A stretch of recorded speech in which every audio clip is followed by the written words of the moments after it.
உதகை பயணத்தை முடித்துவிட்டு அரசினர் விருந்தினர் மாளிகையில் இருந்து சென்னை புறப்பட்ட முதலமைச்சர் மு.க.ஸ்டாலின் மாளிகை வாசலில் தன்னை சந்திப்பதற்காக காத்திருந்த மக்களுக்காக வாகனத்திலிருந்து இறங்கி அவர்களை சந்தித்து மகிழ்ந்தார். இது தொடர்பான முழு விவரங்களோடு செய்தியாளர் அனிஷ் இணைப்பில் இருக்கிறார். அனிஷ், வணக்கம். கூடுதல் விவரம் என்ன? வணக்கம்.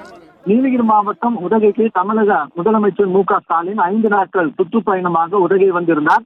முதுமலை தெப்பக்காடு யானைகள் முகாமில் யானை பாகன்களுக்கு வீடு, தமிழக வனத்துறையினருக்கு வாகனம் மற்றும் யானைகளுக்கு குடும்பத்துடன் உணவளித்து மகிழ்ந்தார்.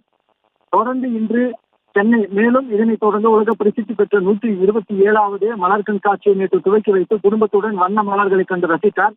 தொடர்ந்து இன்று சென்னை கிளம்புவதற்கு முன்பாக தமிழக அரசு விருந்தினர் மாளிகையில் கட்சி தொண்டர்கள், நிர்வாகிகள், பொதுமக்கள் ஆகியோரை சந்தித்து மனுக்களை பெற்றுக் கொண்டதோடு மட்டுமல்லாமல் அவர்களுடன் புகைப்படம் எடுத்துக் கொண்டார். இதனைத் தொடர்ந்து தமிழக அரசு விருந்தினர் மாளிகையில் இருந்து சாலை மார்க்கமாக வாகனத்தில் வெளியே வந்த தமிழக முதலமைச்சர் அங்கு நின்றிருந்த பொதுமக்களை கண்டவுடன் வாகனத்தை நிறுத்தி அதிலிருந்து இறங்கி பொதுமக்கள் மற்றும் தொண்டர்களிடம் முன்புறுவலோடு அவர்கள் வழங்கிய புத்தகங்கள் மற்றும் சால்வைகளை பெற்றுக் கொண்டார். வடிநிலையிலும் நின்று கொண்டு வழி அனுப்பி வைத்த பொதுமக்கள் மற்றும் கட்சி தொண்டர்கள் அனைவரிடம் மகிழ்ச்சியுடன் பேசி விடை பெற்றார் கனிமொழி.